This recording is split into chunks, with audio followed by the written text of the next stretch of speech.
Alright, peekaboo! Got to make sure that this actually is all lined up so I can show you what we're up to today. The button machine crapped out on me today, and now I have to improvise. So, I went to my toolbox, got a 1-inch socket made by Craftsman. We're going to set that puppy right there. Go find you a grommet or something equal in height. Place it down inside there. Don't do it the other way because the socket is big enough to where that will actually, go through. I'm talking about this part right here. That part, that little small part. Make sure it goes in there the right way. That time it didn't. First time it did. That time it didn't. I'm going to drop it in. Got 2 bobbins right here. I'm going to use the one that's all gummed up with hot glue. Hot glue has no taste, so what I'm about to tell you to do here, don't freak out. Alright, that one right there is just for a spacer. We're working with number 36 buttons, so that's what we're going to be using. They have the old covering on them, which is cool. I don't mind. I'm over here cutting a square off of this material right here. Since we cannot cut a perfect square or a perfect circle, we have to leave the rest to the button to tell us what to do. So we're going to set that button down inside there. First, let me make sure that we're using the right side, and I believe we are. It's hard to tell with this particular material, but usually it's the darker side is the bottom. Alright, so I'm going to pick that up just like this with my thumb and my forefinger. I'm going to spin it, lay my material out like a little fan, figure out what I need to cut, or if I have to shift it any one way, and it looks like I got to shift it over this way some. Perfect. Okay. Alright, so now this is one of those materials that you need pinking shears to cut, but we're not doing that today. I'll do a video on pinking shears one other day.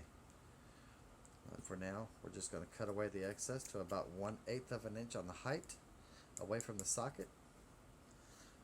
1/8 and 1/8 equals 1/4 of an inch, which is approximately the size of the button cutter, or the fabric cutter for the button making machine. Let's get this big, huge repelling rope out of the way. That's what I call all those things.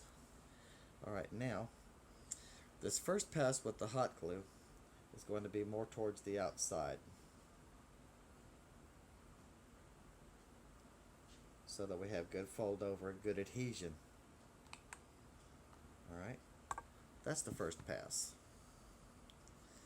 And we're going to take everybody and work it towards the center. Remember that other button I showed you, or the other bobbin I showed you? Fixing to get that in just a second.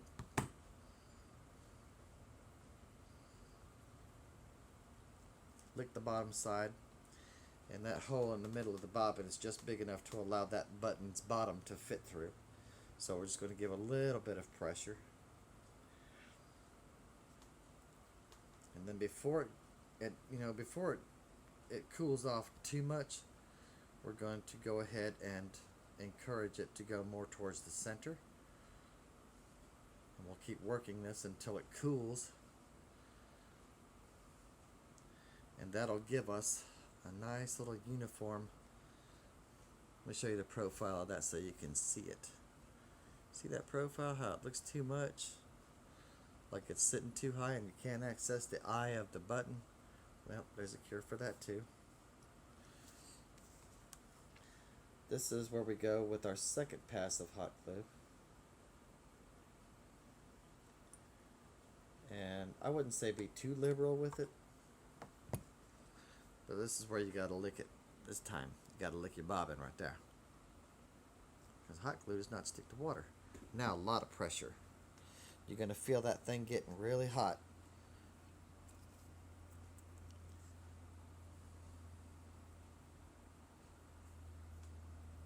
you feel the heat start to come through the bobbin, because it's aluminum, it diffuses heat rather quickly. So it's not going to burn you, but when you feel that heat and it feels like you can't stand it anymore, count about 5 more seconds. And then sit back down, pull that thing out, twist it like an Oreo cookie, because it's wet, remember, it's not going to stick to the bobbin. You're going to take that excess glue and fold it over so it's out of sight. If it's too much to fold over, all you got to do is take your scissors, or even, you don't even have to take your scissors, just rip it out real quick. Just do a real quick rip out. You don't have to worry about your fabric coming out from underneath it, because it's trapped in the center there, and that bobbin action is going to expose the eye of this button. If it doesn't expose it, what you can do is wait for it to cool completely and then just dig it out where you can see it, and then you'll be able to access that. And it won't be an easy task, but you have a button. There you go.